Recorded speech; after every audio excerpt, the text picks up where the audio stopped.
Hey guys, I'm going to talk a little bit about well, first, if you're wondering why I'm sitting in the floor, it's because I had to, take the music stand back that I borrowed a while ago. But in this video, I'm going to talk about why this Westbury Standard is my favorite guitar out of all the guitars that I have. First off, it's made in Japan. It has it on the sticker here on the back. Here, I'll show you guys.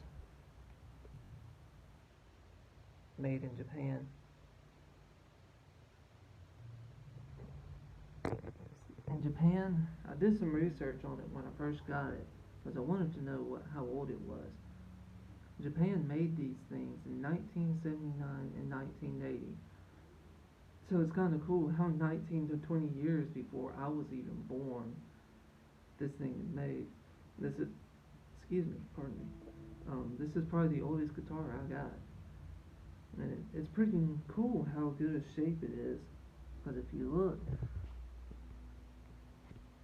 look down the fretboard, you can see how straight the strings kind of are.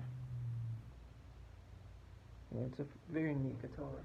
And I got this thing for free, and these things go for $400 or $500. And another thing, I just love the sound of these.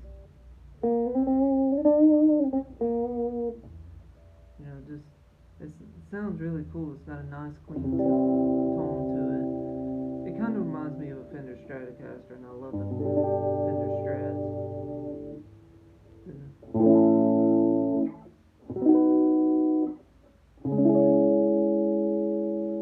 Yeah, it sounds really cool. Even if you're a rock kind of person, I got my distribution pedal on.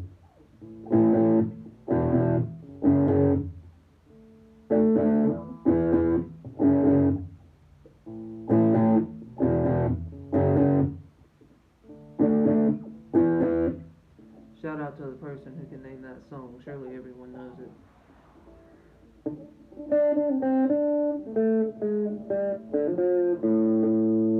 Well, that one I messed up.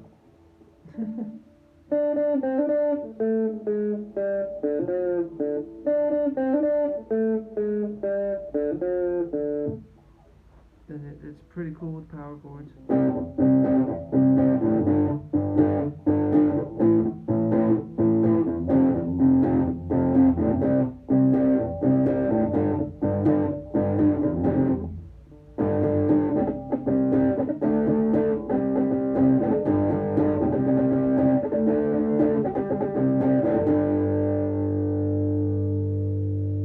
Overall, it sounds really nice. It's a great guitar.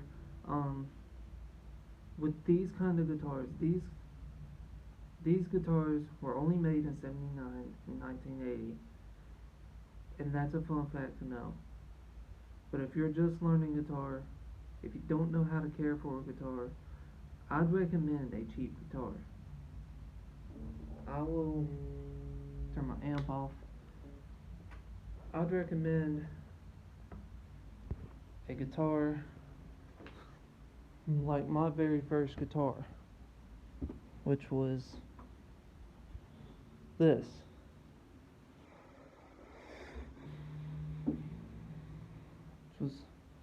It was pretty neat guitar. I loved it.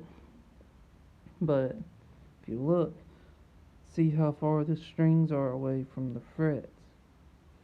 The truss rod is bowed that way. And I also knocked it out of tune. I detuned it. That was my very first guitar. It's a Maestro. You can get them at Guitar Center for like $200. And it's messed up because I never took care of it. This one, on the other hand, I love it. Before I started playing this, I was not a very big electric kind of person. I was actually an acoustic person. The BC Rich Warlock I got for $90, and I never played it.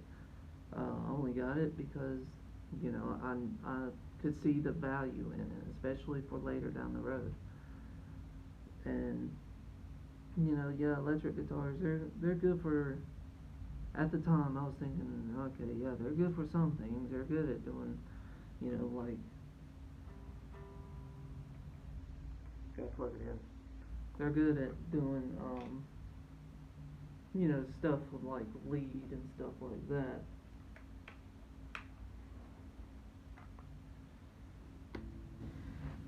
They're good at doing some small licks.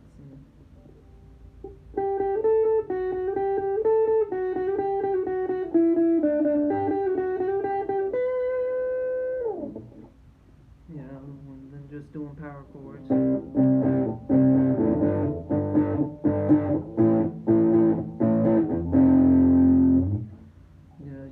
That's what they're good for.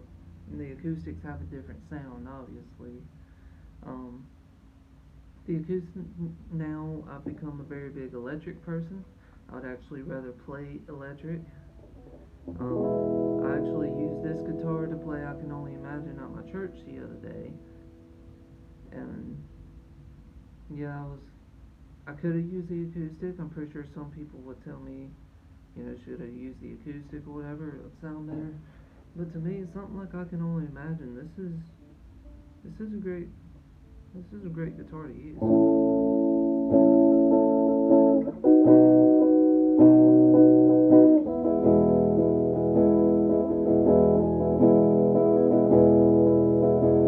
Or if you can't do bar chords, you can also do.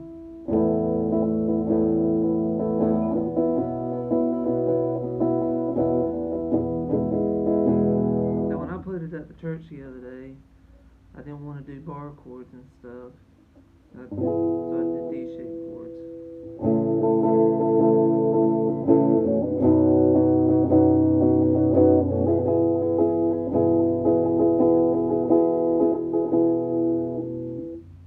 Stuff like that. It's got this really nice, clean tone to it.